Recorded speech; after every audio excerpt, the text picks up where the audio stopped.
Hi guys, welcome back to Munni blogs. మీలో మాలాగా ఎంతమంది ఉన్నారు చెప్పండి. ఏంటి ఎలాగా అని అనుకుంటున్నారా?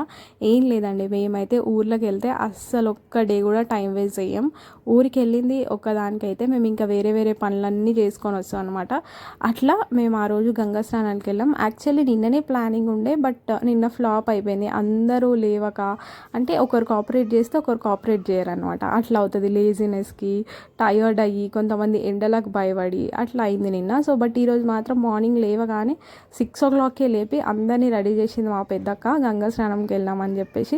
సో ఏంటి గంగా స్నానం ఒక స్పెషల్ థింగ్ అంటే, మాకైతే అది చాలా స్పెషల్ థింగ్. ఎందుకు అని అంటే ఆ విలేజ్ సైడ్ వైబ్సే వేరే. అసలు ఏ గుడికి వెళ్ళినా, గంగా స్నానంకి వెళ్ళినా ఎంత బాగుంటుంది. మంచిగా వచ్చే ఫ్యామిలీ టైం స్పెండ్ చేయడం అట్లా. సో మేబీ విలేజ్లో ఉన్న వాళ్ళకి అది చాలా కామన్ థింగ్, బట్ మాకు మాత్రం అది కొంచెం స్పెషల్. మంచిగా టైం స్పెండ్ చేయొచ్చు అని చెప్పి. బట్ ఒకప్పుడు ఉన్నలాగైతే గంగా ఇప్పుడు లేదు. చాలా వేస్ట్ మెటీరియల్ అంతా పడేయడం వల్ల అక్కడ నీట్గా లేదు, హైజీన్గా లేదు. ఒకప్పుడు మాత్రం ఓన్లీ స్నానాలు చేసి వెళ్ళేటోళ్ళు కాబట్టి చాలా మంచిగా ఉండేది. బట్ ఈవెన్ ఇప్పుడు పీపుల్ ఆలోచించట్లేదు. ఎక్కడ పడితే అక్కడ వాళ్ళ బట్టలు, చెప్పులు ఎట్లాంటివి అన్నీ ఇస్తున్నారు అనమాట. సో అది కొంచెం మాకు ఇబ్బందిగా అనిపించింది. కానీ మేము మంచి ప్లేస్ ఎత్తుక్కొని లాస్ట్కి ఏం లేని కాడ వెళ్ళి అక్కడ ప్లేస్ ఎత్తుకొని అక్కడైతే స్విమ్మింగ్ చేసినాం అనమాట. చాలా ఫిషెస్ ఉండే అక్కడ. మా పిల్లలు ఫిషెస్కి భయపడతానని మేమైతే అనుకున్నాం, బట్ వాళ్ళు అస్సలు భయపడకుండా వెళ్ళి ఫిషెస్నే పట్టుకుంటున్నారు చున్నీతోని. అట్లా చేసినారు అనమాట. ఇంట్లో నుంచే ఫుడ్ కూడా తీసుకొని వచ్చినాం, ఎందుకంటే అక్కడ పిల్లలకి మళ్ళీ ఆకలి అయితే ఎక్కడికి వెళ్ళలేం కదా అని చెప్పేసి ఇంట్లో నుంచే బ్రేక్ఫాస్ట్ అంతా రెడీ చేసుకొని వచ్చినాం. వడలు అవి ఇవి.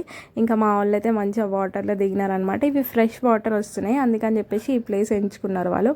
ఇంకా మంచిగా అందరు కూర్చొని ఆడుకుంటున్నారు. చాలా మంచిగా అనిపించింది. నేను ఎందుకు దిగలేదంటే అప్పుడు నేను మా హస్బెండ్తో మాట్లాడుతుండే.